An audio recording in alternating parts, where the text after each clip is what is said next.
So, Mark, how have you found this 2-day course, the Anterior Direct Restoration course? Yeah, how's it gone? brilliant course. Gokhan's a really nice guy, nice sort of relaxed, informative presentation style. Hands-on have been good, content's been good, venue's cracking. I was going to ask you about the venue. What do you think about this facility here in Perth? I know you've Yeah. travelled up from Carlisle. What do you think? Yeah, well worth the journey. It's a cracking facility you guys have. Yeah, I'll come again if you're in the course again. I'll make the journey definitely. Excellent. Yeah.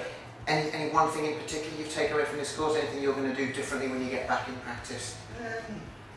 I like the last part, the composite veneers, the texturizations. That's one thing I always kind of fall down on is trying to get the texture on the labial surface. Polishing, the pogos it was. I've somehow never heard of those before, so Right. yeah, they're a good thing. So I'll be introducing them on Monday. So yeah. Brilliant. Probably work all around.